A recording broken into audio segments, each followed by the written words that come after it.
നമസ്കാരം, എല്ലാവർക്കും ചെന്താർമണിയുടെ പുതിയ വീഡിയോയിലോട്ട് സ്വാഗതം. അപ്പോൾ നമ്മൾ നമ്മുടെ ഇൻസ്റ്റഗ്രാം പേജ് വഴി അതേപോലെ തന്നെ യൂട്യൂബ് ഷോർട്സ് വഴിയൊക്കെ നമ്മളുടെ ബേബി വന്ന ഒരു ഹാപ്പി ന്യൂസ് ഷെയർ ചെയ്തിട്ടുണ്ടായിരുന്നു. നമുക്ക് ബോയ് ബേബിയാണ് ഉണ്ടായത്.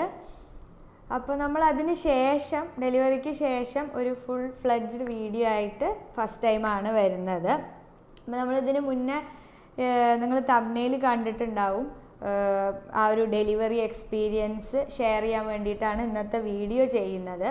നമ്മൾ അങ്ങനെ ഒരു ടോപ്പിക് ആക്ച്വലി പ്ലാൻ ചെയ്തിട്ടുണ്ടായിരുന്നില്ല. ഒരു ബർത്ത് വ്ളോഗോ ഡെലിവറി സ്റ്റോറിയോ ഒന്നും അപ്ലോഡ് ചെയ്യണമെന്ന് വിചാരിച്ചിട്ടുണ്ടായിരുന്നില്ല. പക്ഷെ എന്തോ ആ ഒരു ഡെലിവറി എക്സ്പീരിയൻസ്, സെക്ഷൻ എക്സ്പീരിയൻസ് കഴിഞ്ഞപ്പോൾ എനിക്കിങ്ങനൊരു കണ്ടൻറ്റ് ഇടണമെന്ന് തോന്നി. കാരണം കുറച്ച് പേർക്കെങ്കിലും എൻ്റെ ആ ഒരു സിറ്റുവേഷൻ റിലേറ്റ് ചെയ്യാൻ പറ്റും എന്ന് എനിക്ക് തോന്നുന്നു. സെക്ഷൻ കഴിഞ്ഞ് ഇരിക്കുന്ന അമ്മമാർക്ക് അല്ലെങ്കിൽ സെക്ഷൻ വൺസ് എക്സ്പീരിയൻസ് ചെയ്തിട്ടുള്ള അമ്മമാർക്ക് കുറച്ച് പേർക്കെങ്കിലും റിലേറ്റ് ചെയ്യാൻ പറ്റുന്നുണ്ടായിരിക്കും. അപ്പോൾ അത് വിചാരിച്ചിട്ടാണ് ഇന്നത്തെ വീഡിയോ ഇങ്ങനൊരു കണ്ടൻറ്റ് ചെയ്യാമെന്ന് വിചാരിച്ചത്. അപ്പോൾ ഒരുപാട് ഇൻട്രൊഡക്ഷൻ കൊടുക്കാതെ നമുക്ക് ഇന്നത്തെ വീഡിയോയിലോട്ട് പോവാം.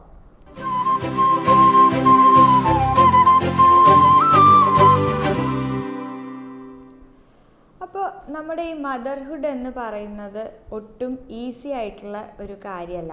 അതിലെ പ്രഗ്നൻസി ജേർണി ആയാലും ഡെലിവറി ആയാലും അത് കഴിഞ്ഞിട്ടുള്ള പോസ്റ്റ് പാർട്ട് ആയാലും ഒന്നും നമുക്കത്ര വളരെ ഈസി ആയിട്ട് ഹാൻഡിൽ ചെയ്യാൻ പറ്റുന്ന ഒരു കാര്യമല്ല. പക്ഷെ നമുക്കത് ഈസി ആവുന്നത് നമ്മുടെ സറൗണ്ടിങ്ങിനെയും അതേപോലെ തന്നെ നമ്മുടെ കൂടെയുള്ള ആളുകളെയും നമ്മുടെ സപ്പോർട്ട് സിസ്റ്റത്തിനെയും എല്ലാം ഡിപ്പെൻഡ് ചെയ്തിട്ടാണ് എത്രത്തോളം അത് ഈസി ആവുന്നു എന്ന് തീരുമാനിക്കുന്നത്. ഇപ്പം ഞാൻ ഒരു ഡോക്ടറുടെ പോയിൻ്റ് ഓഫ് വ്യൂവിലല്ല ഒന്നും സംസാരിക്കുന്നത്. ഈ ഒരു ജേണി അതേപോലെ തന്നെ ഡെലിവറി എല്ലാം കഴിഞ്ഞ് വന്ന ഒരു അമ്മ എന്ന നിലയിലാണ് ഞാൻ ഈ ഒരു എൻ്റയർ സ്റ്റോറി അല്ലെങ്കിൽ എൻ്റെ ഒരു എക്സ്പീരിയൻസ് നിങ്ങളായിട്ട് ഷെയർ ചെയ്യാൻ പോകുന്നത്. അപ്പോൾ എൻ്റെ ഈ ഒരു സെക്ഷനിലേക്ക് എങ്ങനെയാണ് എത്തുന്നത് എന്ന് ചോദിച്ചു കഴിഞ്ഞാൽ, എൻ്റെ ഡ്യൂ ഡേറ്റ് 14th October ആയിരുന്നു. പക്ഷെ നമുക്ക് അതുവരെ പെയിനൊന്നും വന്നില്ല. അതേപോലെ തന്നെ പ്രയർ വിസിറ്റ്, ഡോക്ടറുടെ അടുത്തുള്ള വിസിറ്റുകളിൽ നമ്മുടെ ബേബിയുടെ പൊസിഷൻ ഒരു നോർമൽ ഡെലിവറിക്ക് ഫേവറബിൾ അല്ലാത്തത് കൊണ്ട് സെക്ഷൻ പോവാൻ സാധ്യത ഉണ്ടെന്ന് ഡോക്ടർ നമ്മുടെ അടുത്ത് ആദ്യമേ ഇൻഫോം ചെയ്തിട്ടുണ്ടായിരുന്നു. പക്ഷെ എന്നാലും നമ്മൾ ഡ്യൂ ഡേറ്റ് ആവാത്തത് കൊണ്ട് അതുവരെ വെയിറ്റ് ചെയ്യാം. പെയിൻ വരികയാണെങ്കിൽ അല്ലെങ്കിൽ പൊസിഷൻ കറക്റ്റായിട്ട് നോർമൽ ഡെലിവറി തന്നെ ആവുകയാണെങ്കിൽ അതല്ലേ കുറച്ചും കൂടി ബെറ്റർ എന്നുള്ള രീതിയിൽ നമ്മൾ വെയിറ്റ് ചെയ്തു. അപ്പോൾ അങ്ങനെ 14th കഴിഞ്ഞു. അപ്പോൾ പിന്നെ നമുക്ക് എത്രയായാലും ഒരു ടെൻഷൻ ഉണ്ടാവും. ഇനിയിപ്പോൾ സഡനായിട്ട് പെയിന് വരുമോ, എന്താ പെട്ടെന്ന് നമുക്ക് ഹോസ്പിറ്റലിലേക്ക് എത്താൻ പറ്റിയില്ലെങ്കിൽ ഫർദർ കോംപ്ലിക്കേഷൻസ് ഒന്നും വേണ്ട എന്നുള്ള രീതിയിൽ നമ്മൾ 15th നമ്മുടെ ഗൈനക്കോളജിസ്റ്റിൻ്റെ അടുത്ത് പോയി. അങ്ങനെ ഡോക്ടർ സ്കാൻ ചെയ്തപ്പോൾ ചെറിയതായിട്ട് അമ്നിയോട്ടിക് ഫ്ലൂയിഡിൻ്റെ കുറവുണ്ട്. അപ്പോൾ നമ്മുടെ പെട്ടെന്ന് ഇനിയൊരു പെയിൻ വന്നു കഴിഞ്ഞാൽ അത് മേ ബി ബിക്കോസ് പൊസിഷൻ എപ്പോഴും കറക്റ്റായിട്ടുണ്ടായിരുന്നില്ല. അപ്പോൾ അങ്ങനെ ഒരു കണ്ടീഷനിൽ പെയിൻ വന്നു കഴിഞ്ഞാൽ അത് അമ്മയ്ക്കും കുട്ടിക്കും ദോഷകരമായിരിക്കും. അതുകൊണ്ട് സെക്ഷൻ ആണ് ഒരു ബെറ്റർ ഓപ്ഷൻ, അല്ലെങ്കിൽ നമുക്ക് സെക്ഷൻ ചെയ്യാം എന്നുള്ള രീതിയിൽ തന്നെ നമ്മളുടെ ഡോക്ടർ നമ്മളുടെ അടുത്ത് പറഞ്ഞു. അപ്പോൾ പിന്നെ നമ്മളും കുറച്ചൊക്കെ മെൻ്റലി പ്രിപ്പയർഡ് ആയിരുന്നു. ബിക്കോസ് ഇപ്പോൾ ഡ്യൂ ഡേറ്റ് ആയി, ഇനിയിപ്പോൾ എങ്ങനെയെങ്കിലും കുട്ടി പുറത്ത് സേഫായിട്ട് എത്തുക എന്നുള്ള ഇതിലേക്ക് ഞാനും അതേപോലെ തന്നെ വീട്ടിലെല്ലാവരും ആ ഒരു മെൻ്റൽ സ്റ്റേറ്റിലേക്ക് എത്തിയിട്ടുണ്ടായിരുന്നു. അപ്പോൾ അങ്ങനെ നമ്മൾ 15th സെക്ഷൻ ചെയ്യാമെന്ന് ഡിസൈഡ് ചെയ്യുന്നു. നമ്മൾ പെട്ടെന്ന് ഇതാവുകൊണ്ട് ഞാൻ സാധനങ്ങളൊന്നും തന്നെ എടുക്കാതെ ഡോക്ടറെ കാണാമെന്നുള്ള രീതിയിലായിരുന്നു ഡോക്ടറുടെ അടുത്ത് പോയത്. പിന്നീട് ഡോക്ടർ അങ്ങനെ പറഞ്ഞപ്പോൾ പെട്ടെന്ന് തന്നെ നമ്മൾ ഹോസ്പിറ്റലിലേക്ക് അഡ്മിറ്റായി. അപ്പോൾ ഡോക്ടർ അന്ന് തന്നെ വേണോ അതോ നമുക്ക് നെക്സ്റ്റ് ഡേ നമ്മളുടെ ഒരു ഡേറ്റ് പ്രിഫറൻസും കൂടി ചോദിച്ചിട്ട് എന്ന് വേണമെന്ന് ചോദിച്ചു. അപ്പോൾ അഡ്മിറ്റായ അന്ന് തന്നെ സി സെക്ഷൻ ചെയ്യാനുള്ളൊരു മാനസികാവസ്ഥയിലായിരുന്നില്ല ഞാൻ. അപ്പോൾ ദ നെക്സ്റ്റ് ഡേ എന്ന് നമ്മൾ പറഞ്ഞു.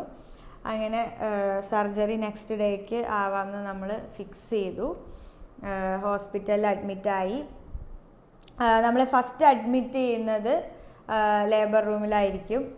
എന്നിട്ട് നമ്മളുടെ ബാക്കി ചെറിയ ചെക്കപ്പ് എന്ന് പറയാൻ പറ്റില്ല, നമ്മുടെ ECG, അതേപോലെ തന്നെ ബേബിയുടെ വീണ്ടും പൊസിഷൻ കാര്യങ്ങളൊക്കെ ഒന്നും കൂടി അവർ ചെക്ക് ചെയ്യും. പിന്നെ നമ്മളുടെ ടെസ്റ്റുകൾ, ബ്ലഡ് ടെസ്റ്റുകൾ, അങ്ങനത്തെ സാമ്പിളുകൾ എടുക്കുക, അങ്ങനത്തെ ഒരു പ്രിപ്പറേറ്ററി ഫേസ് എന്നുള്ള രീതിയിലുള്ള എല്ലാ സംഭവങ്ങളും നമ്മുടെ ലേബർ റൂമിൽ വെച്ചിട്ടാണ് ചെയ്യുക. അത് കഴിഞ്ഞ് 15th വീണ്ടും നമ്മൾ നോർമൽ റൂമിലേക്ക് മാറി.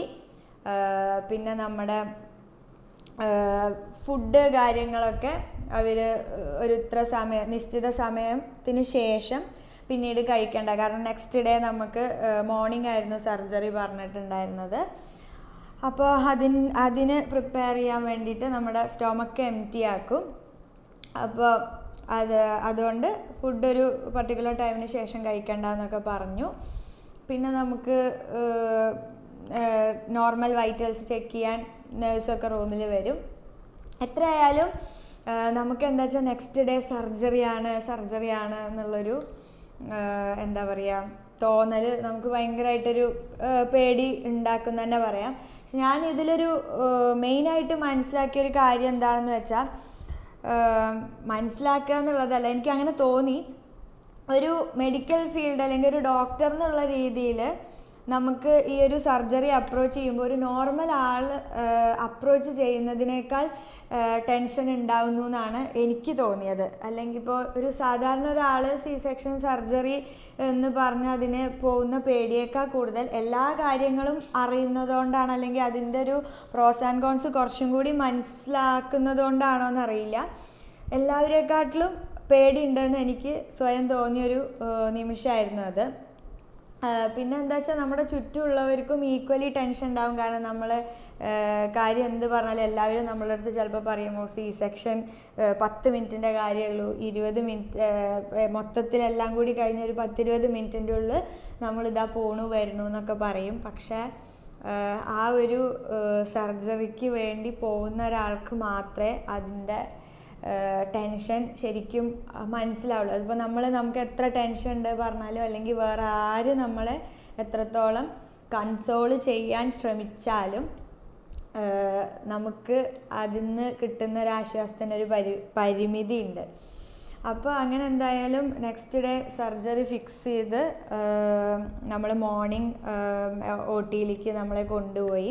ശരിക്കും ഉണ്ടായൊരു എക്സ്പീരിയൻസ് എന്ന് പറഞ്ഞു കഴിഞ്ഞാൽ, ഒരു സിനിമയിൽ എങ്ങനെയാണ് നമ്മൾ കാണുക അതേപോലെയായിരുന്നു. നമ്മളെ സ്ട്രക്ചറിൽ OT ഡ്രസ്സൊക്കെ റൂമിൽ വന്ന് OT ഡ്രസ്സൊക്കെ ഇടിച്ച് നമ്മളെ OTയിലേക്ക് കൊണ്ടുപോവാണ്. അവിടെ എത്തുന്നു. അപ്പോൾ നമ്മുടെ കൂടെ അത്രയും നേരം നമ്മുടെ കൂടെ എല്ലാവരും ഉണ്ട്. ഇപ്പോൾ അച്ഛൻ, അമ്മ, അതേപോലെ തന്നെ ഹസ്ബൻഡ് എല്ലാവരും ഉണ്ട്. അപ്പോൾ അത്രയും നേരം ആ ഒരു OT ഡോറിൻ്റെ ഫ്രണ്ട് വരെ എല്ലാവരെയും ഞാൻ കാണുകയാണ്. പിന്നെ ഒരു സിനിമയിൽ ക്യാമറ ഇങ്ങനെ മറഞ്ഞു പോണ പോലെ ഒരു വിഷൻ കംപ്ലീറ്റ് ആയിട്ട് ഒരു എല്ലാവരും ഡോറിൻ്റെ അപ്പുറത്തെ സൈഡും ഞാൻ ഒറ്റയ്ക്ക് OTയിലേക്ക് പോകുന്ന ആ ഒരു മൊമെൻ്റ് ശരിക്കും എന്താ പറയുക, ഭയങ്കരമായിട്ടൊരു ലോൺലി, ഒറ്റപ്പെട്ട അവസ്ഥ ഫീൽ ചെയ്യുന്നൊരു നിമിഷമായിരുന്നു അത്. അങ്ങനെ അവർക്ക് എത്രത്തോളം എൻ്റെ ടെൻഷൻ മനസ്സിലായിരുന്നു, അല്ലെങ്കിൽ അവർ അത്രയും ടെൻഷൻ അനുഭവിച്ചിട്ടാണ് ഞാൻ അതിൻ്റെ ഉള്ളിൽ കയറിയത് മനസ്സിലായോ അതൊന്നും എനിക്കറിയില്ല. എന്തായാലും അങ്ങനെ ആ ഒരു ഒറ്റപ്പെട്ട അവസ്ഥയിലാണ് ഞാൻ OTയിലേക്ക് കയറുന്നത്. പിന്നെ അവിടെ പറഞ്ഞു കഴിഞ്ഞാൽ നമ്മൾ ഓപ്പറേഷന് വേണ്ടിയിട്ട് ഉള്ള ഒരു പ്രിപ്പറേഷൻ ടൈം ഉണ്ടായിരിക്കും. നമ്മളുടെ അനസ്തെറ്റിസ്റ്റ് നമ്മളുടെ അടുത്ത് വന്നിട്ട് നമ്മളുടെ ഒരു ഹിസ്റ്ററി പോലെ ഒരുപാട് കാര്യങ്ങൾ ചോദിക്കും. നമ്മുടെ ഇത്ര അനസ്തേഷ്യ തരാനുള്ള ഡോസ് തീരുമാനിക്കാനൊക്കെ വേണ്ടിയിട്ട്. പിന്നെ നമ്മളെ ആ ഒരു സർജറി റൂമിലേക്ക് കയറ്റുന്നു. അവിടെ നമുക്ക് BP മോണിറ്റർ ചെയ്യാനും ECG മോണിറ്റർ ചെയ്യാനുള്ള കാര്യങ്ങളൊക്കെ അവർ ചെയ്യുന്നു. പിന്നെ നമുക്ക് ഓക്സിജന് വേണ്ടിയിട്ടുള്ള മാസ്ക് ഇടുന്നു. ശരിക്കും നമ്മളൊരു സിനിമയിൽ കാണുന്ന പോലത്തെ ഒരു വിഷ്വൽസൊക്കെ അപ്പോൾ എന്താ പറയുക എൻ്റെ മനസ്സിലിങ്ങനെ കടന്നു പോവാണ്. കൂടെ ഒരുപാട് ടെൻഷനും, നമ്മൾ ആ ഒരു സർജറി എങ്ങനെ ഫേസ് ചെയ്യാൻ പോണേ എന്നുള്ളത്. കാരണം എന്താ പറയുക, ഒരു സൂചി കുത്താൻ വരെ ലിറ്ററലി പേടിയായിട്ടുള്ള ഒരാൾ ആ കുഞ്ഞ് എന്നുള്ള ഒരു അല്ലെങ്കിൽ എൻ്റെ കുഞ്ഞ് എന്നുള്ളൊരു തോട്ട് കൊണ്ട് ആ ഒരു സർജറിയെ ഫേസ് ചെയ്യാൻ വേണ്ടിയിട്ട് റെഡി ആവുകയാണ്. അതെങ്ങനെ എന്നുള്ളത് ആ മൊമെൻറ്റ് കഴിഞ്ഞാൽ തന്നെ നമുക്ക് പറയാൻ പറ്റുള്ളൂ. അപ്പോൾ അതിങ്ങനെ ചിന്തിച്ച് പോയിക്കൊണ്ടിരിക്കുകയാണ്. അപ്പോൾ അവിടെ ശരിക്കും എന്താ പറയുക, ഒരു ഒറ്റപ്പെട്ട സമയത്ത് പറയാതിരിക്കാൻ പറ്റില്ല. അവിടെ ഉണ്ടായിരുന്ന അല്ലെങ്കിൽ അതിൻ്റെ ഉള്ളിലുണ്ടായിരുന്ന ആ ഒരു നേഴ്സുമാരുടെ നമ്മളോടുള്ള ഒരു കെയർ, അല്ലെങ്കിൽ അവർ നമ്മളോട് സംസാരിക്കുന്ന ഒന്ന് രണ്ട് വാക്കുകളാവട്ടെ, എന്തോ ആവട്ടെ, എല്ലാം ശരിക്കും പറഞ്ഞാൽ കുറച്ചെങ്കിലും എന്നെ സപ്പോർട്ട് ചെയ്തിട്ടുണ്ട്. അത് പറയാതിരിക്കാൻ പറ്റില്ല. അങ്ങനെ ആ ഒരു പ്രിപ്പറേഷൻ എല്ലാം കഴിയുന്നു. ഡോക്ടറും അനസ്തെറ്റിസ്റ്റും സർജറി റൂമിലേക്ക് വരുന്നു. ഞാൻ ഡോക്ടറെ കാണുന്നില്ല, കാരണം അനസ്തേഷ്യ തരാൻ വേണ്ടിയിട്ട് കിടത്തിയിട്ട് അനസ്തെറ്റിസ്റ്റ് വന്നിട്ട് ഇഞ്ചക്ഷൻ തരാൻ പോവുകയാണെന്ന് പറയുന്നു. ആ ഒരു നമുക്ക് ഉള്ള ഷോട്ട് തരുന്നു. പിന്നെ എന്താ സംഭവിക്കുന്നതെന്ന് സത്യം പറഞ്ഞാൽ നമ്മളുടെ കൺട്രോളിലേ അല്ലാത്ത പോലെയാണ് ഓരോ കാര്യങ്ങളും നടക്കുന്നത്. പക്ഷെ നമുക്കെല്ലാം നമുക്ക് ബോധം ഉണ്ടാവുമോ എന്ന് ചോദിച്ചു കഴിഞ്ഞാൽ ശരിക്കും നമുക്കൊരു പാർഷ്യൽ ബോധം ഉണ്ടാവും. നമുക്ക് അവിടെ പറയുന്ന കാര്യങ്ങൾ അറിയാൻ പറ്റും, നമുക്ക് അവർ ഡോക്ടേഴ്സ് തമ്മിൽ സംസാരിക്കുന്നത് കേൾക്കാൻ പറ്റും. ഇത് ഞാൻ അങ്ങനെ പറയുന്നത് സി സെക്ഷൻ ചെയ്തവർക്ക് ഇത് അറിയുന്നുണ്ടായിരിക്കും, അല്ലാത്തവർക്ക് അവിടെ എന്താ സംഭവിക്കുന്നത് എന്നുള്ള രീതിയിലാണ് കേട്ടോ ഞാനിത് ഇങ്ങനെ പറയുന്നത്. സി സെക്ഷൻ ചെയ്തവർക്കാണെങ്കിൽ അത് എന്തായാലും കണക്ട് ചെയ്യാനും പറ്റും. അപ്പോൾ ഒരു ലിറ്ററലി നമുക്ക് നമ്മുടെ കൺട്രോളിലല്ല ബോഡി വെച്ചാലും മൈൻഡ് നമുക്ക് ശരിക്കും ആക്റ്റീവായിട്ട് തന്നെ ഉണ്ട്.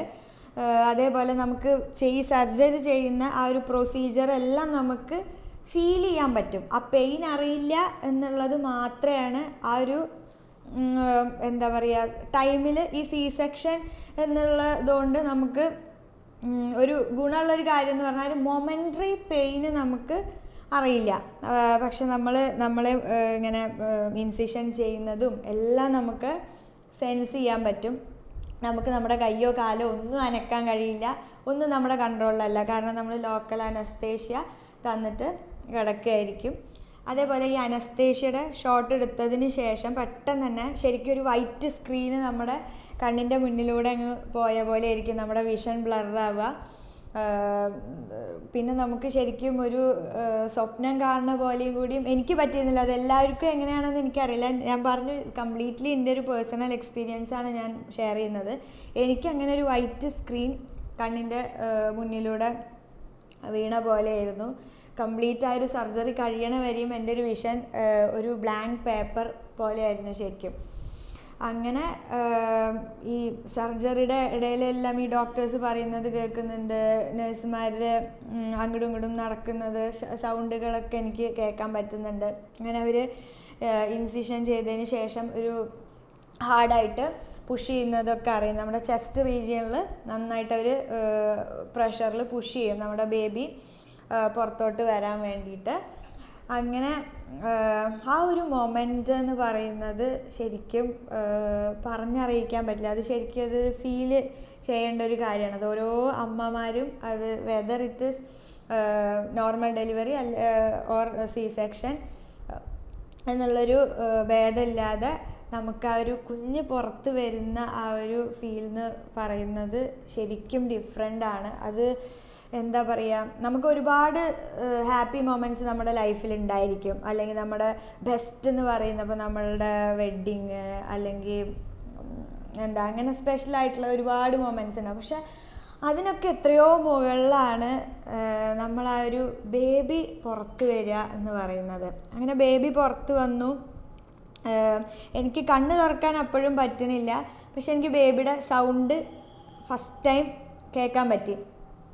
ആ ഒരു മൊമെൻ്റ് എന്ന് പറയുന്നത് എന്താ, ഞാൻ ലിറ്ററലി എൻ്റെ ലൈഫിൽ വേറെ ഒരു സിറ്റുവേഷനിലും ഞാൻ കരഞ്ഞിട്ടുണ്ടാവില്ല. അങ്ങനെ ഒരുപാട് ഹാപ്പി മൊമെൻറ്റ്സിൽ നമുക്ക് ആനന്ദാശ്രു എന്നൊക്കെ പറയാം, അങ്ങനെയൊന്നും കരയണ ഒരാളല്ല ഞാൻ. പക്ഷെ അതെന്താണെന്നുള്ളത് ഞാൻ ഫസ്റ്റ് ടൈം മനസ്സിലാക്കുന്നത് എൻ്റെ ബേബി പുറത്ത് വന്നിട്ട് അവൻ്റെ കരച്ചിൽ ആദ്യമായിട്ട് കേൾക്കുകയാണ്. ഞാൻ കണ്ണ് തുറന്നിട്ടില്ല, അങ്ങനെ എൻ്റെ കണ്ണിൽ കൂടെ വെള്ളം വരുന്നത് എനിക്ക് ഫീൽ ചെയ്യാൻ പറ്റുന്നുണ്ട്, പക്ഷെ എനിക്ക് കണ്ണ് തുറക്കാൻ പറ്റണില്ല. അതൊരു എന്താ പറയുക, ഹാപ്പി മൊമെൻ്റ് ആയിരുന്നു. അതേപോലെ തന്നെ എനിക്ക് എന്തൊക്കെയോ പിരിമുറുക്കമുള്ളൊരു സിറ്റുവേഷനും കൂടി ആയിരുന്നു അത്.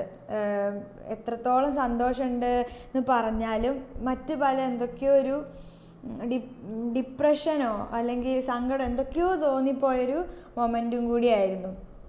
അങ്ങനെ ഡോക്ടർ കണ്ണ് തുറക്കൂ എന്ന് പറയുമ്പോഴാണ് ഞാൻ കണ്ണ് തുറക്കുന്നത്. ആദ്യമായിട്ട് ഞാൻ അവനെ കാണുകയാണ്. നമുക്ക് എന്താ ചെയ്യേണ്ടതെന്ന് അറിയണില്ല. കാരണം ഞാൻ പറഞ്ഞു, കൈ കാലൊന്നും നമുക്ക് അനക്കാൻ പറ്റില്ല. കണ്ണ് ജസ്റ്റ് തുറക്കുന്നു, അവനെ കാണുന്നു, വീണ്ടും കണ്ണ് താനെ അടഞ്ഞു പോണു. അങ്ങനൊരു മിക്സ്ഡ് ഇമോഷൻ കലർന്നൊരു സിറ്റുവേഷനായിരുന്നു അത്. അങ്ങനെ അവനെ കണ്ട ഒരു സന്തോഷത്തിൽ ഇനിയിപ്പോൾ ഈ സർജറി പ്രൊസീജിയർ കംപ്ലീറ്റ് ആയിട്ട് തീർന്നാലാണല്ലോ നമുക്ക് ഇതിൻ്റെ പുറത്ത് വരാൻ പറ്റുള്ളൂ. അപ്പോൾ അങ്ങനെ എന്നെ കാണിച്ചതിന് ശേഷം അവനെ ബാക്കിയുള്ളവരെ കാണാൻ വേണ്ടിയിട്ട് പുറത്ത് കൊണ്ടുപോയി. ഇപ്പോഴും ഞാനിവിടെ ഒറ്റയ്ക്ക് നമ്മളുടെ സ്റ്റിച്ചൊക്കെ ഇട്ടുകൊണ്ട് ഇരിക്കുകയാണ്. അങ്ങനെ ഒരു 20 മിനിറ്റ്സിൻ്റെ ഉള്ളിൽ നമ്മുടെ കംപ്ലീറ്റ് സർജറി പ്രൊസീജിയേഴ്സ് കഴിഞ്ഞിട്ടുണ്ടാകും. തുടങ്ങിയിട്ട് OT റൂമിൽ ഏകദേശം ഒരു 1 to 1.5 hour ഞാൻ ഉണ്ടായിട്ടുണ്ടായിരിക്കും. പക്ഷേ ഈ ഒരു സർജിക്കൽ പ്രൊസീജിയർ എന്ന് പറഞ്ഞത് ഒരു 20 മിനിറ്റിൻ്റെ ഉള്ളിൽ തീർന്നു. അപ്പോൾ ഈ സ്റ്റിച്ചിങ്ങും കൂടി കഴിഞ്ഞിട്ട് ഞാൻ ശരിക്കും OTയുടെ പുറത്ത് വന്നു.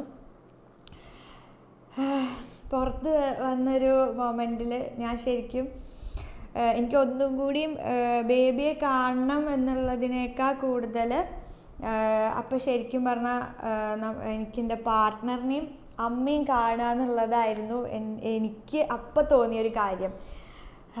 എന്താ പറയുക, എന്തുകൊണ്ട് അങ്ങനെ തോന്നി എന്നുള്ളത് എനിക്കറിയില്ല. പക്ഷേ എനിക്ക് കാണണം എന്നുണ്ടായിരുന്നതും അവിടെ എനിക്ക് വേണ്ടി വെയിറ്റ് ചെയ്തിട്ട് ഉണ്ടായിരുന്നതും ഇവർ രണ്ടാളുമായിരുന്നു. ഞാൻ OTയിൽ നിന്ന് നേരെ ഇറങ്ങിയിട്ട് കാണുന്നത് ഇവർ രണ്ടാളെയാണ്. അപ്പോൾ എനിക്ക് ഉണ്ടായൊരു ഫീലിംഗ് എന്ന് പറയുന്നത് എന്താ പറയുക, ഞാൻ ആ ബേബിയെ ഡെലിവറി ചെയ്തിട്ട് അവൻ്റെ മുഖം ആദ്യമായിട്ട് കണ്ടപ്പോൾ എനിക്ക് എന്ത് ഫീലാണോ ഉണ്ടായത്, ലൈക്ക് എത്രത്തോളം ഹാപ്പിനെസ് ആണോ ഉണ്ടായത്, അതേ ഹാപ്പിനെസ് ആയിരുന്നു ഇവർ രണ്ടാളെയും OT റൂമിൻ്റെ പുറത്ത് കണ്ടപ്പോഴും എനിക്കുണ്ടായത്. കാരണം എന്താണെന്ന് എനിക്കറിയില്ല, ആ ഒരു സർജറി റൂമിൽ നിന്ന് പുറത്തിറങ്ങുന്ന വരെയും എനിക്കറിയില്ല ഞാൻ ഇനി എന്താ പറയുക, എന്താ അതിൻ്റെ ഉള്ളിൽ നടക്കാൻ പോകുന്നത്, ഞാൻ ഇനി പുറത്ത് പോകും. ശരിയാണ്, നമുക്ക് C-section ആണെന്ന് അറിയാം, സർജറി കഴിയും, നമ്മൾ പുറത്ത് ഇറങ്ങുന്നൊക്കെ അറിയാം. പക്ഷെ അതിൻ്റെ ഉള്ളിൽ കയറിയപ്പോൾ ഇനി ഇവരെ കാണാൻ പറ്റുമോ എന്നുള്ളൊരു ഫീലിൽ തന്നെയായിരുന്നു ആ ഒരു കംപ്ലീറ്റ് ടൈമും കടന്നു പോയത്. അതെന്തുകൊണ്ടാണെന്ന് അറിയില്ല. ആ ഒരു പിരിമുറുക്കം കഴിഞ്ഞ് പുറത്ത് വന്ന് ഇവരെ കണ്ടപ്പോൾ ഉണ്ടായൊരു ആശ്വാസം എന്ന് പറയുന്നത് ഞാൻ പറഞ്ഞില്ലേ, അത് അവനെ കണ്ട ബേബിയെ കണ്ട അതേ ഒരു ഫീലായിരുന്നു അവരെ കണ്ടപ്പോഴും. അത് കഴിഞ്ഞ് ശരിക്കും ഇതൊരു ചെറിയ ട്രോമയായി തന്നെ പറയാം. എന്താ ഈ ഒരു നമ്മളെ എന്താ പറയുക, ഇപ്പോൾ ശരിക്കും പറയുകയാണെങ്കിൽ നമ്മളെ കീറി ആ കുഞ്ഞിനെ പുറത്തെടുക്കുന്നു എന്നുള്ളതൊക്കെ ചിന്തിക്കുമ്പോൾ ശരിക്കും നമുക്ക് വിഷമം ഉണ്ടാക്കുന്ന ഒരു കാര്യം തന്നെയാണ്. സ്വയം നമ്മുടെ ശരീരത്തിനെ ടോർച്ചർ ചെയ്യുകയാണോ എന്നൊക്കെ നമ്മൾ ചിന്തിക്കും. പക്ഷെ എന്നാലും നമ്മുടെ കുഞ്ഞെന്നുള്ള ഫീല് വരുമ്പോൾ തന്നെയാണ് നമ്മളിതൊക്കെ സ്വയം ആക്സെപ്റ്റ് ചെയ്യുന്നത്. ഇതൊരു ചെറിയ ട്രോമയായിട്ട് കഴിഞ്ഞു പോയിച്ചാലും അല്ലെങ്കിൽ നമുക്ക് എന്താ പറയുക, ഒരു കുറച്ചും കൂടി ആക്സെപ്റ്റബിൾ ആയിട്ടുള്ള കാര്യമാണെങ്കിലും നമ്മളെ ഭയങ്കരമായിട്ട് ട്രോമാറ്റൈസ് ചെയ്യുന്ന ഒരു ടൈം എന്ന് പറയുന്നത് ഈ OTക്ക് ശേഷമുള്ള പോസ്റ്റ് OT ടൈമാണ്. അതാണ് എനിക്ക് ഫീൽ ചെയ്തത്. കാരണം നമ്മൾ ഈ സർജറി കഴിഞ്ഞ് നമ്മളെ പോസ്റ്റ് OTയിൽ കൊണ്ടുപോയിട്ട് ഏകദേശം 6 മണിക്കൂറാണ് ഒബ്സർവേഷൻ. ആ ഒരു ടൈമിലെന്ന് പറഞ്ഞു കഴിഞ്ഞാൽ നമുക്ക് ബൈസ്റ്റാൻഡർ അലൗഡ് അല്ല, എല്ലാവർക്കും അറിയുന്നുണ്ടായിരിക്കും. പോസ്റ്റ് OT എന്ന് പറഞ്ഞു കഴിഞ്ഞാൽ സിമ്പിളായിട്ട് നമ്മൾ പറയുകയാണെങ്കിൽ ICU. അവിടെ നമ്മൾ ഒരു ബൈസ്റ്റാൻഡറെ അലൗ ചെയ്യില്ല. ഇപ്പോൾ ഇങ്ങനെ ഒരു കേസ് ആയതുകൊണ്ട് നമുക്ക് ബേബിയെ ഫീഡ് ചെയ്യിപ്പിക്കാൻ വേണ്ടിയിട്ട് ഒരാൾക്ക് കൂടെ വരാം. അങ്ങനെയാണ് നമുക്ക് ഒരാളെ കാണാൻ പറ്റുക. ഏറ്റവും വലിയ സങ്കടം എന്ന് പറഞ്ഞു കഴിഞ്ഞാൽ നമ്മൾ ഈ ഡെലിവറിയുടെ സമയത്ത് ആ കുഞ്ഞിനെ കണ്ടിട്ട് പിന്നെ നമ്മൾ ബേബിയെ ഫീഡ് ചെയ്യാൻ വേണ്ടിയിട്ട് കൊണ്ടുപോകുന്നു എന്നല്ലാതെ ആ ഒരു ഡെലിവറി ടൈമിന് അപ്പം കണ്ടിട്ട് നമ്മൾ പിന്നെ ശരിക്കും കുഞ്ഞിനെ കാണുന്നത് റൂമിലെത്തുമ്പോഴാണ്. ആ ഒരു ടൈം അത്രയും കടന്നു പോകുക എന്ന് പറയുന്നത് ഒരു അമ്മയെ സംബന്ധിച്ചിടത്തോളം ഏറ്റവും സങ്കടകരമായിട്ടുള്ളൊരു കാര്യമാണ്. കാരണം നമ്മൾ അത്രയും വെയിറ്റ് ചെയ്ത് ഇത്രയും വേദനകളൊക്കെ സഹിക്കുന്നത് ആ കുഞ്ഞിന് വേണ്ടിയിട്ടാണ്, ആ കുഞ്ഞിനെ കാണാൻ വേണ്ടിയിട്ട് ആണ്. അപ്പോൾ ആ ഒരു സമയം നമുക്ക് അവരുടെ കൂടെ അല്ല ഇരിക്കാൻ പറ്റണം. നമ്മളിവിടെ ICUയിൽ കിടക്കുകയാണ് 6 മണിക്കൂർ, ഒരാൾ കൂടെ ഇല്ല. എന്താ പറയുക, അത് ശരിക്കും എനിക്ക് ട്രോമ ഉണ്ടാക്കിയിട്ടുള്ളൊരു കാര്യമാണ്. ഈ ഒരു പ്രഗ്നൻസി ജേർണിയിൽ ഏറ്റവും ട്രോമ തന്ന ഒരു സിറ്റുവേഷൻ എന്ന് പറയുന്നത്, ഈവൻ സർജറി നടന്നപ്പോൾ കൂടി അത്രയും പ്രശ്നം ഉണ്ടായിട്ടില്ല എന്ന് എനിക്ക് തോന്നുകയാണ്. അല്ലെങ്കിൽ ആ ഒരു സിറ്റുവേഷൻ ഫേസ് ചെയ്യാൻ എനിക്ക് അത്രയും പ്രശ്നം ഉണ്ടായിട്ടില്ല. പക്ഷേ പോസ്റ്റ് OT ടൈം എന്ന് പറയുന്നത് ശരിക്കും എനിക്ക് മെൻ്റലി ട്രോമ തന്നൊരു ടൈമായിരുന്നു. അവിടെയും ഇതേപോലെ തന്നെ ആശ്വാസം എന്ന് പറയാൻ നമ്മളുടെ കൂടെ ഒരു ICUയിൽ നമ്മുടെ കൂടെ ഉണ്ടായിരുന്ന നേഴ്സുമാർ തന്നെയാണ് നമുക്ക് അപ്പോഴും കുറച്ചെങ്കിലും ആശ്വാസം എന്ന് പറയാനുണ്ടായിട്ടുള്ളത്. അങ്ങനെ ഈ ഒരു 6 അവർ കഴിയാൻ വേണ്ടിയിട്ട് നമ്മളിങ്ങനെ അതിൻ്റെ ഉള്ളിൽ പിരിമുറുക്കം അനുഭവിച്ചുകൊണ്ട് ഇരുന്ന് നമ്മൾ തിരിച്ച് റൂമിലെത്തുമ്പോഴും നമുക്ക് നമ്മുടെ കുഞ്ഞിനെ എടുക്കാൻ പറ്റുന്നില്ല, ഫീഡ് ചെയ്യാൻ പറ്റുന്നില്ല. കാരണം നിങ്ങൾക്കറിയാം, അനസ്തേഷ്യ തന്നതിൻ്റെ ബലത്തിൽ മാത്രമാണ് നമ്മൾ ആ ഒരു സർജിക്കൽ പ്രൊസീജിയർ 20 മിനിറ്റ് ആണെങ്കിൽ ആ ഒരു 20 മിനിറ്റ് നമ്മൾ തള്ളി നിൽക്കുന്നത്, അല്ലെങ്കിൽ വേദന അറിയാതെ കടന്നു പോകുന്നത് ഈ അനസ്തേഷ്യയുടെ ബലത്തിലാണ്. ഇത് കഴിഞ്ഞ് നമ്മൾ OTയുടെ പുറത്തിറങ്ങുന്നതോടുകൂടി ഇതിൻ്റെ ഡോസ് ഇറങ്ങുന്നു. നമ്മൾ പിന്നെ അനുഭവിക്കുന്നൊരു പെയിന് എന്ന് പറയുന്നത് ശരിക്കും ചിന്തിക്കാൻ പറ്റാത്ത പെയിനാണ്. അത്രയും നിങ്ങൾക്കറിയാം, C-സെക്ഷൻ എന്ന് പറയുന്നത് ചെറിയൊരു സർജറിയാണ് എന്ന് നമ്മൾ വിചാരിക്കരുത്. C-സെക്ഷൻ എന്ന് പറയുന്നത് ഞാൻ പറയുന്നത് ഇറ്റ്സ് എ മേജർ സർജറി. എവിടെ നമ്മളുടെ ശരീരത്തിലെ 7 ലെയർ ഇൻസിഷൻ ചെയ്ത് ആണ് നമ്മളുടെ ഈ ഒരു സർജിക്കൽ പ്രൊസീജിയർ കംപ്ലീറ്റ് ചെയ്യുന്നത്. അപ്പോൾ അതിനെ നമുക്കൊരു മൈനർ സർജറി ആയിട്ട് കാണാൻ പറ്റില്ല. അതുകൊണ്ട് ഈ ഒരു സെഡേഷൻ അല്ലെങ്കിൽ അനസ്തേഷ്യയുടെ ഇത് ഇറങ്ങുന്നതോടുകൂടി അത്രയും പെയിന് നമ്മൾ അനുഭവിക്കാൻ തുടങ്ങുകയാണ്. സർജറി ശരിക്കും പറഞ്ഞു കഴിഞ്ഞാൽ സർജറി കഴിയുമ്പോഴാണ് യഥാർത്ഥ C-സെക്ഷൻ്റെ പെയിന് തുടങ്ങുന്നത്. അങ്ങനെ ഈ വേദന എല്ലാം കടിച്ചു പിടിച്ച് നമുക്ക് IV പോകുന്നുണ്ടായിരിക്കും, അതേപോലെ തന്നെ പെയിൻ കില്ലേഴ്സ് പോകുന്നുണ്ടായിരിക്കും. നമുക്ക് അനങ്ങാൻ പറ്റാത്തതുകൊണ്ട് തന്നെ നമുക്ക് യൂറിൻ പോകാൻ വേണ്ടിയിട്ട് കത്തീറ്റർ ഇട്ടിട്ടുണ്ടാവും. അങ്ങനെ കംപ്ലീറ്റ് ഒരു എന്താ പറയുക, സർജറി കഴിഞ്ഞ് പുറത്തിറങ്ങിയിട്ടും അനങ്ങാൻ പറ്റാത്ത അവസ്ഥയിൽ തന്നെ കിടക്കേണ്ട സിറ്റുവേഷനാണ് C-സെക്ഷൻ കഴിഞ്ഞിട്ട് നമ്മൾ ഫേസ് ചെയ്യുന്നത്. ഇത് കഴിഞ്ഞ് റൂമിലെത്തുമ്പോൾ ഞാൻ പറഞ്ഞു, കുഞ്ഞിനെ എടുക്കാൻ പറ്റുന്നില്ല, എന്താ പറയുക, നമുക്ക് ഫീഡ് ചെയ്യാൻ പറ്റുന്നില്ല. ഇതൊക്കെ വീണ്ടും നമുക്ക് മെൻ്റലി ഭയങ്കരമായിട്ട് ഡിപ്രഷനും ട്രോമയും തന്നുകൊണ്ടേയിരിക്കും. അങ്ങനെ ആ ഒരു സമയത്ത് സത്യം പറഞ്ഞു കഴിഞ്ഞാൽ നമ്മുടെ കൂടെ ഉള്ളവർക്ക് തന്നെയാണ് ഈ ഒരു എന്താ പറയുക, ഈ ട്രോമാറ്റിക് ആയിട്ടുള്ള സിറ്റുവേഷനെ ഫേസ് ചെയ്യാൻ വേണ്ടിയിട്ട് സഹായിക്കാൻ പറ്റുള്ളൂ. നമുക്കൊറ്റയ്ക്ക് നമ്മൾ എത്ര ബോൾഡാണെന്ന് പറഞ്ഞാലും നമുക്ക് നല്ലൊരു അറ്റ്മോസ്ഫിയറും നല്ലൊരു സപ്പോർട്ടിങ് സിസ്റ്റം ഉണ്ടെങ്കിൽ തന്നെയാണ് ഈ ഒരു സിറ്റുവേഷൻ നമുക്ക് ഫേസ് ചെയ്യാൻ പറ്റുള്ളൂ. അപ്പോൾ ഈ ഒരു സർജറി അല്ലെങ്കിൽ സി സെക്ഷൻ്റെ ഒരു റിക്കവറി പീരീഡ് എന്ന് പറയുന്നത് സത്യം പറഞ്ഞാൽ ഓരോരുത്തർ ഇൻഡിവിജ്വലിനെ ഡിപ്പെൻഡ് ചെയ്തിട്ട് തന്നെയാണ് ഇരിക്കുന്നത്. ചിലർ ഫസ്റ്റ് ഡേ തന്നെ പതുക്കെ ഓരോ സ്റ്റെപ്പ് ചെയ്യാൻ തുടങ്ങും. നിങ്ങൾക്കറിയാം, ശരിക്കും ഒരു കുട്ടി നടക്കാൻ പഠിക്കുന്നത് പോലെയാണ് നമ്മൾ ഈ ഒരു സർജറി കഴിഞ്ഞാൽ പിന്നീട് എഴുന്നേറ്റ് നടക്കാൻ തുടങ്ങുന്നത്. അപ്പോൾ അത് ചിലർ ഫസ്റ്റ് ഡേ തന്നെ ഒരു സർജറി കഴിഞ്ഞ് ദിവസം തന്നെ ശ്രമിക്കാറുണ്ട്. ഇപ്പോൾ എൻ്റെ ഒരു കേസ് എന്ന് പറഞ്ഞു കഴിഞ്ഞാൽ ഞാൻ നെക്സ്റ്റ് ഡേ ആണ് പതുക്കെ ഓരോ സ്റ്റെപ്പ് വെച്ച് നടക്കാൻ തുടങ്ങുന്നത്. അതേപോലെ തന്നെ എൻ്റെ ഒരു റിക്കവറി ശരിക്കും പറയുകയാണെങ്കിൽ ഭയങ്കര ഫാസ്റ്റ് റിക്കവറി എന്നല്ല, ഞാൻ ശരിക്കും സെക്കൻഡ് ഡേ തന്നെ ഡിസ്ചാർജായി. നല്ലൊരു ഹീലിംഗ് ഒക്കെ തന്നെയായിരുന്നു. സർജറി കഴിഞ്ഞിട്ട് വേറെ കോംപ്ലിക്കേഷൻസോ കാര്യങ്ങളോ ഒന്നും ഇല്ലാത്തതുകൊണ്ട് നല്ല ഹീലിങ്ങും ആയതുകൊണ്ട് ഒരുപാട് ദിവസമൊന്നും ഹോസ്പിറ്റലിൽ നിൽക്കേണ്ട കാര്യമില്ല എന്ന് നമ്മുടെ ഡോക്ടർ സജസ്റ്റ് ചെയ്തുകൊണ്ട് നമ്മൾ സെക്കൻഡ് ഡേ ഡിസ്ചാർജായി. അപ്പോൾ അവിടെ നിന്ന് സെക്കൻഡ് ഡേ ആണ് ഇങ്ങനെ നടക്കാൻ തുടങ്ങിയത്.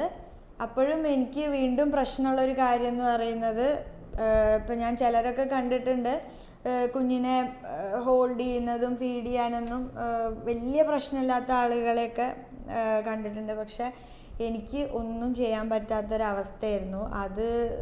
അതിപ്പോൾ എങ്ങനെയാണ് പറയുക, ആ ഒരു ഇമോഷൻസൊക്കെയാണ് ശരിക്കും നമ്മൾ സ്വയം എക്സ്പീരിയൻസ് ചെയ്യുന്നത്.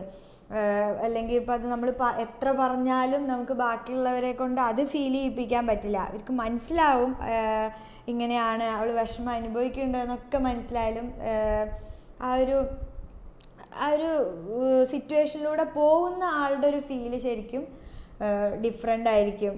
കുട്ടിയെ എടുക്കാൻ പറ്റാത്തതും ഫീഡ് ചെയ്യിക്കാൻ പറ്റാത്തതും എന്നൊക്കെ പറഞ്ഞു കഴിഞ്ഞാൽ ഒരമ്മയെ സംബന്ധിച്ചിടത്തോളം അത് ശരിക്കും എന്താ പറയുക, ട്രോമ എന്നും പറഞ്ഞാൽ പോരാ, അതൊരു ഭയങ്കര സങ്കടകരമായിട്ടുള്ളൊരു സിറ്റുവേഷൻ തന്നെയാണ്. അത് കടന്നു പോയിട്ടുള്ള ഒരാളെന്നുള്ള നിലയിൽ അതെനിക്ക് ശരിക്കും മനസ്സിലാക്കാൻ പറ്റും. പിന്നെ അങ്ങനെ ഡിസ്ചാർജ് ചെയ്ത് സെക്കൻഡ് ഡേ പോരാണ് നമ്മളുണ്ടായത്. അപ്പോൾ ഇത്രയാണ് നമ്മുടെ എന്താ പറയുക, ഒരു ചുരുക്കത്തിൽ നമ്മളുടെ ആ ഒരു നമ്മളുടെ എന്നല്ല എൻ്റെ ആ ഒരു സി സെക്ഷൻ എക്സ്പീരിയൻസ്. ഇതിലെനിക്ക് എടുത്തു പറയേണ്ട ചില കാര്യങ്ങളുണ്ട്. നമ്മുടെ സർജറി നടന്നത് അൽഷിഫ ഹോസ്പിറ്റലിലാണ്, പെരിന്തൽമണ്ണ.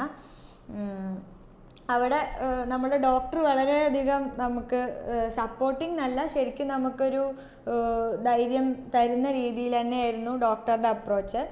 പക്ഷേ എനിക്ക് ഡേ 1 മുതൽ നമ്മൾ ആ ഒരു ഹോസ്പിറ്റലിൽ അഡ്മിറ്റ് ആയ ദിവസം മുതൽ ടിൽ നമ്മൾ ഡിസ്ചാർജ് ആവുന്ന ദിവസം വരെ എൻ്റെ ഈ ഒരു ഡെലിവറി ജേർണിയിലൂടെ കടന്നു പോയ ഓരോ നേഴ്സുമാരെയും എടുത്തു പറയേണ്ട കാര്യം, എനിക്ക് അവരുടെ പേരൊന്നും അറിയില്ല, ഞാനൊരു കോമൺ ആയിട്ട് പറയുകയാണ്, അവർ കടന്നു പോയ ഓരോരുത്തരും അത്രയും നമ്മളെ സപ്പോർട്ട് ചെയ്തിട്ടുണ്ട്, അത്രയും നമ്മളെ കെയർ ചെയ്തിട്ടുണ്ട്. എനിക്ക് പലർക്കും പല എക്സ്പീരിയൻസ് ആണ്.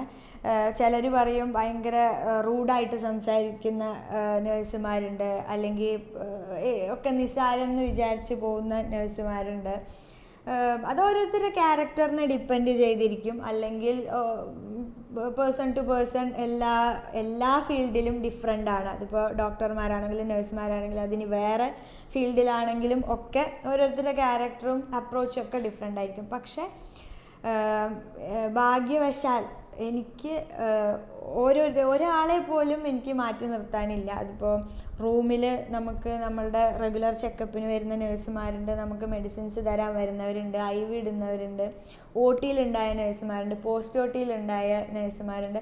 ഓരോരുത്തരും തന്നൊരു കെയറും സപ്പോർട്ടും എന്ന് പറഞ്ഞാൽ സത്യം പറഞ്ഞാൽ ഈ ഒരു സർജറി ഫേസ് ചെയ്യാൻ എനിക്ക് ശരിക്കും അവർ ഹെൽപ്പ് ചെയ്തിട്ടുണ്ട്. അതുകൊണ്ട് ഈ ഒരു സ്റ്റോറി അല്ലെങ്കിൽ ഈ ഒരു എക്സ്പീരിയൻസ് കംപ്ലീറ്റ് ആവണമെങ്കിൽ അവരെക്കുറിച്ച് പറഞ്ഞേ പറ്റൂ. പിന്നെ മാത്രമല്ല ആ ഹോസ്പിറ്റലിൽ നമുക്ക് ഒരുപാട് അറിയുന്ന ആൾക്കാരുണ്ട്. അതേപോലെ തന്നെ എന്താ പറയുക, എൻ്റെ കൂടെ പഠിച്ച പലരും അവിടെ നേഴ്സുമാരാണ്. എനിക്ക് വളരെയധികം എന്താ പറയുക, നേഴ്സുമാർ നമ്മൾ ഇതുവരെ അങ്ങനെ ഇൻട്രാക്ട് ചെയ്യുന്നില്ല. ഒരുപാട് ഇൻട്രാക്ഷൻ നേഴ്സുമാരായിട്ട് നമുക്ക് വരുന്നില്ല. പക്ഷെ എനിക്ക് ഭയങ്കരമായിട്ട് റെസ്പെക്റ്റ് തോന്നിയതും അവരെ തീർച്ചയായിട്ടും മെൻഷൻ ചെയ്യണം എന്ന് തോന്നാൻ കാരണം അവരെനിക്ക് തന്ന ആ ഒരു കെയറും സപ്പോർട്ടൊക്കെയാണ്. അപ്പോൾ അവരെക്കുറിച്ച് പരാമർശിക്കാതെ ഈ ഒരു എക്സ്പീരിയൻസ് ഒരിക്കലും കംപ്ലീറ്റ് ആവില്ല. ഇനി എനിക്ക് പറയാനുള്ളത് എന്താണെന്ന് വെച്ചാൽ, ഒരു ഡെലിവറി കഴിഞ്ഞിരിക്കുന്ന അമ്മയ്ക്ക് അവരൊരു ഫാമിലി സപ്പോർട്ട് എന്ന് പറയുന്നത്, അല്ലെങ്കിൽ ഫാമിലി അവരെ കെയർ ചെയ്യുന്നത് വളരെയധികം ഇമ്പോർട്ടൻ്റ് ആയിട്ടുള്ള കാര്യമാണ്.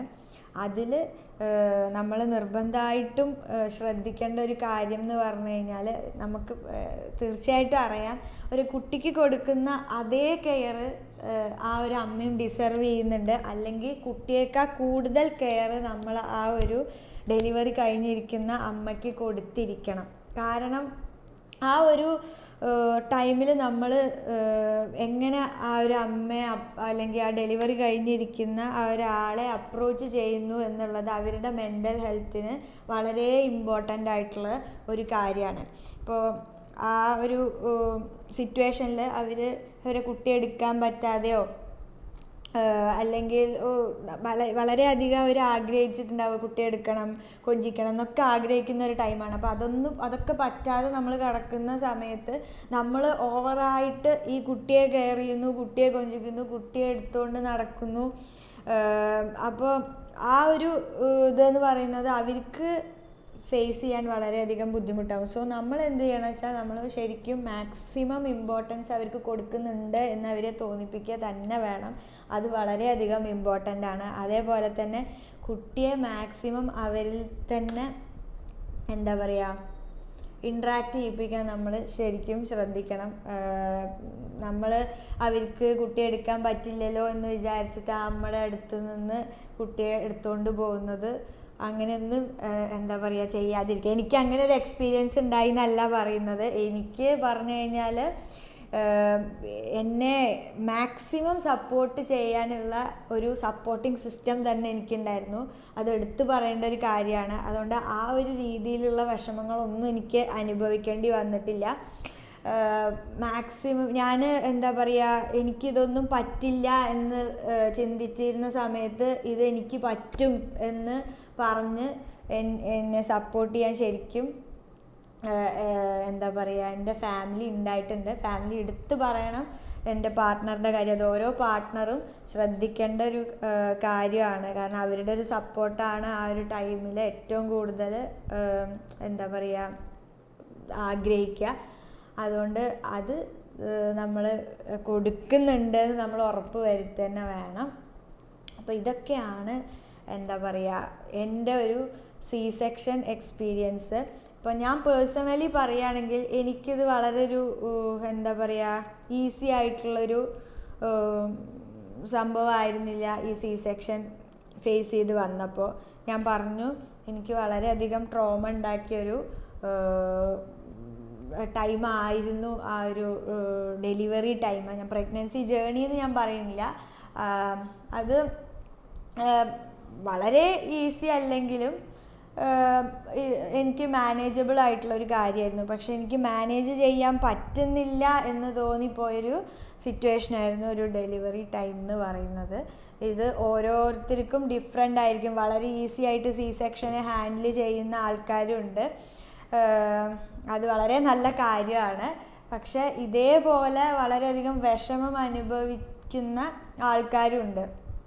അതിപ്പോൾ നോർമൽ ഡെലിവറിയിലാണെങ്കിലും സെക്ഷനിലാണെങ്കിലും ഒക്കെ നമ്മുടെ എക്സ്പീരിയൻസ് ഡിഫറെൻ്റ് ആയിരിക്കും. പക്ഷെ എനിക്കെന്തോ എൻ്റെ ഒരു എക്സ്പീരിയൻസ് ഷെയർ ചെയ്യണമെന്ന് തോന്നി. കാരണം ഇപ്പം ഞാൻ പറഞ്ഞില്ലേ, ചിലർക്ക് അറിയില്ല ഇതേപോലെ അവരും ഈ ഒരു പോസ്റ്റ് OT ടൈമോ അല്ലെങ്കിൽ സർജറി നടക്കുന്ന ടൈമൊക്കെ ഇതേപോലത്തെ ട്രോമകൾ ഫേസ് ചെയ്തിട്ടൊക്കെ ഉണ്ടായിരിക്കും. പക്ഷേ ഇത് എന്താണ് എനിക്ക് സംഭവിക്കുന്നത് എന്ന് അവർക്കും മനസ്സിലാവുന്നുണ്ടാവില്ല. കാരണം അതൊക്കെ ഒരു മെൻ്റൽ സ്റ്റേറ്റാണ്. ആ ഒരു ടൈമിൽ ഉണ്ടാവുന്ന മനസ്സിൻ്റെ ഓരോ തോന്നലുകളാണ്. അപ്പോൾ അങ്ങനെ ഉള്ള ആളുകൾക്ക് കണക്റ്റ് ചെയ്യാൻ പറ്റുണ്ടാവും, അല്ലെങ്കിൽ അവരും ഇതേപോലത്തെ എക്സ്പീരിയൻസ് ഷെയർ ചെയ്തിട്ടുണ്ടാവും, അല്ലെങ്കിൽ എന്താ പറയുക, അനുഭവിച്ചിട്ടുണ്ടാവും എന്നുള്ളത് കൊണ്ടാണ് ഞാൻ എൻ്റെ ഒരു എക്സ്പീരിയൻസ് ഷെയർ ചെയ്യാമെന്ന് വിചാരിച്ചത്. അപ്പോൾ ഞാൻ ചുരുക്കി പറഞ്ഞതാണ്. നമുക്ക് ഒരുപാട് ലോങ് ആയിട്ടൊന്നും നമ്മുടെ എക്സ്പീരിയൻസ് ഷെയർ ചെയ്യാൻ പറ്റില്ല, കാരണം അത് മൈന്യൂട്ടായിട്ട് ഒരുപാട് കാര്യങ്ങളുണ്ടാവും. അപ്പോൾ ഒരു ഔട്ട്ലൈൻ ഇതാണ്. അപ്പോൾ അത്രയൊക്കെ ഉള്ളൂ ഇന്നത്തെ വീഡിയോ.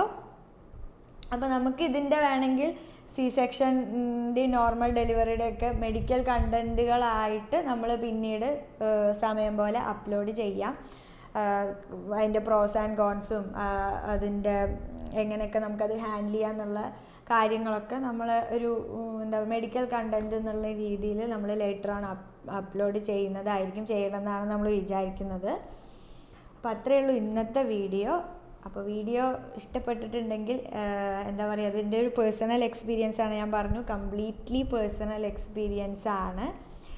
അപ്പോൾ അത് നിങ്ങൾക്ക് കണക്റ്റ് ചെയ്യാൻ പറ്റിയിട്ടുണ്ട് എന്നുണ്ടെങ്കിൽ, ഇഷ്ടപ്പെട്ടിട്ടുണ്ട് എന്നുണ്ടെങ്കിൽ എല്ലാവരും വീഡിയോ ലൈക്ക് ചെയ്യുക.